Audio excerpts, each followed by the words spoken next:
paano po tayo gawa ng purchase order. So, login lang po tayo. Pagkatapos ng login, punta po tayo sa purchase and then purchase order.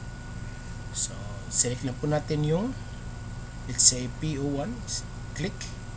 And then dito, press lang ng enter para mag-generate siya ng panibagong document code. So, ito, that means meron na siyang previous na document na which is 1. So, automatic na yun. 2. And then, dito lang po tayo sa type, P order. Then, kung merong vendor, search lang po tayo kung sinong vendor. Like, page up lang po tayo from search ng vendor. And then, search by code lang po ako. And then, let's say test or Pedro ito, vendor. So, dalawa lang enter para makita yung pangalan. Then dito, click lang po tayo sa item code na nag-blue na siya dito. Search lang po tayo sa item natin. So, first item is say page up. Search. Search by code po ako. Lagyan ng 0. Lahat ng item na mayroong 0. So, let's say itong biscuit. Example. Okay. And then, yung quantity niya is let's say 100. Press ng enter. Kung ang cost niya is iba, pwede po tayo mag-change ng cost. Kung okay lang yung 30, by default, okay lang yun. The next, click lang po tayo sa next sa baba, yung naka-blue lang siya. And then, page up po tayo para po search by item, page up. And then, let's say, search by code. And then, example ito, use enter.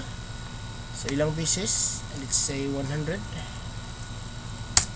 So, itong unit cost na to, automatic po to siya. Galing po to sa unit cost sa mga previous cost. Pero kung gusto natin merong bagong mga prices natin, so pwede natin i-change po dito.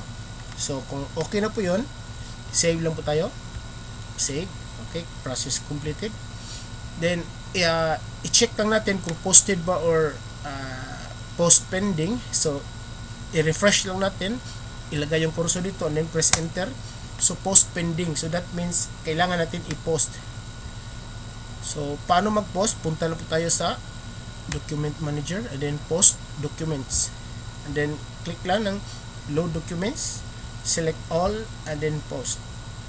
Then, i-refresh lang natin. Lagay ito, refresh, enter. So, posted na po. So, ito yung purchase order. Pwede natin i-print, preview, or export to Excel, or print. So, ito yung purchase order natin. So, let's say, yung purchase order natin is natanggap na natin. So, gawa natin ng purchase invoice. So, kung na-receive na natin para ma-update yung inventory at saka accounting. So, punta po tayo sa purchase invoice.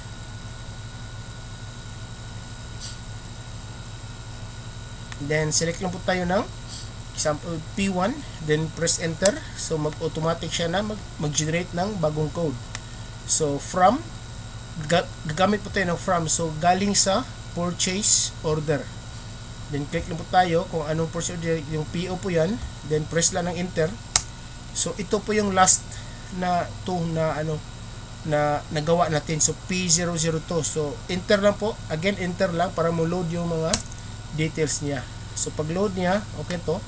Kung then, select po tayo kung anong type, cash ba or credit. So, kung credit, automatic lang credit and then, save lang. So, once na credit yung check natin, automatic na yun na mapunta sa statement of account sa vendor na V00012 na pangalan si Pedro. So, automatic na yun mag-update yun sa accounting niya. So, i-refresh lang natin. Ilagay lang cursor dito.